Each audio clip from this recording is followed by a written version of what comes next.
அந்த சோதனையில் இருக்கிறார்கள். ஒரு பிள்ளையிடம் கேட்ட கேள்வி, நீங்க தொழுவீங்களா? அவன் சொல்லுகிறான், ஆமா நான் தொழுகிறேன். எத்தனை தொழுகை? 6 நேரம் தொழுகை. 6 நேரம் தொழுகை. என்ன தொழுகை கேட்டவுடன் ஃபஜ்ர், லுஹர், அஸர், மக்ரிப், இஷா, 6வது ஜனாஸா. சுப்ஹானல்லாஹ். தினந்தோறும் அந்த ஜனாஸாவுடைய தொழுகை தொழுது கொண்டிருக்கிறார்கள். தினந்தோறும் தன்னுடைய குடும்பத்தில் யாராவது ஒருத்தரை இழந்து கொண்டிருக்கிறார்கள்.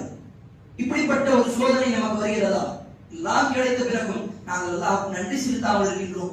எல்லாம் அல்லாஹ்விடத்தில் பிரிக்கப்பட்ட பிறகும் அவர்கள் அந்த நேரத்தில் சொல்லக்கூடிய வார்த்தை என்ன தெரியுமா? நம்முடைய உள்ளத்தில் அந்த ஈமான் அதிகரிக்க வேண்டும் சகோதரர்களே. அவர்கள் சொல்லுகிறார்கள், ஹஸ்புனல்லாஹு வ நிஅமல் வக்கீல். அல்லாஹ் எனக்கு போதுமானவன்.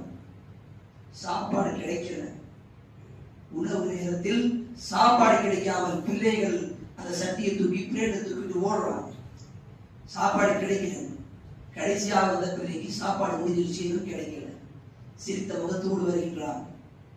வீடியோ இருக்கக்கூடிய அந்த நபர் கேட்கிறார், உங்களுக்கு சாப்பாடு கிடைக்கவில்லையே, கவலை இல்லையா? அல்லாஹ் இருக்கிறான் எனக்கு, அது போதும். சுப்ஹானல்லாஹ். அப்படிப்பட்ட ஈமான் நம்முடைய உள்ளத்தில் இருக்கிறதா? ஒவ்வொரு நேரத்திலும் தன்னுடைய கணவனையோ மனைவியோ பிள்ளையோ குடும்பத்திலோ ஒரு நபரை இழந்து கொண்டு ஜனாசாவை சுமந்து கொண்டிருக்கிறார்கள். எல்லாம் கிடைத்த பிறகும் நாங்கள் அல்லாஹ்வுக்கு மாறு செய்கின்றோம். எல்லாம் பிரிக்கப்பட்ட பிறகும் அவர்கள் அல்லாஹ்வுக்கு நன்றி செலுத்துகிறார்கள். அதனால் தான் அல்லாஹ்வுடைய தூதர் ஸல்லல்லாஹு அலைஹி வஸல்லம் சொன்னார்கள், அஷத்துன் நாஸி பலா. இந்த உலகத்தில் அதிகமான சோதனை யாருக்கு வரும் என்று தெரியுமா? மனிதர்களில் நபிமார்களுக்கு, சும்மா அதன் பிறகு சாலிஹீன் நல்லவர்களுக்கு. அதற்கு பிறகு அல்லாஹ்வுடைய தூதர் சொன்னார்கள், யாருடைய ஈமான், யாருடைய உள்ளத்தில் அந்த ஈமான் நம்பிக்கை எவ்வளவு இருக்கிறதோ அதே போன்றுதான் அவர்களுக்கு சோதனை வரும். இந்த ஹதீஸை வைத்து பார்த்தால் இந்த உலகத்தில் அதிகமான இப்போ சோதனை யாருக்கு வருகிறது? பலஸ்தீனர்களுடைய முஸ்லிம்கள். இப்ப விஷயம் என்ன? இதிலிருந்து வரக்கூடிய படிப்பினை என்ன? சொல்லக்கூடிய அர்த்தம் என்ன?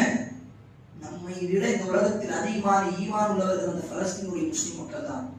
அதனால்தான் அவர்களுக்கு அதிகமான சோதனை. மறைமுகமாக அல்லாஹ் நம்மிடத்தில் சொல்லி என்ன சொல்ல வருகிறான்? உங்களிடத்தில் சோதனை வரவில்லை என்று சொன்னால் உங்களிடத்தில் அந்த அளவுக்கு ஈமான் இல்லை, அதுதான் காரணம்.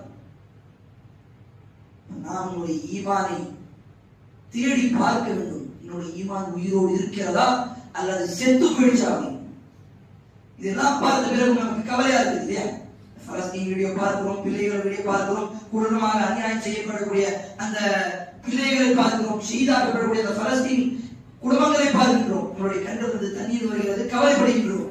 ஆனால் இன்னைக்காவது அதெல்லாம் ஒரு கவலை ஒரு பக்கம் நல்லது. ஆனால் ஒரு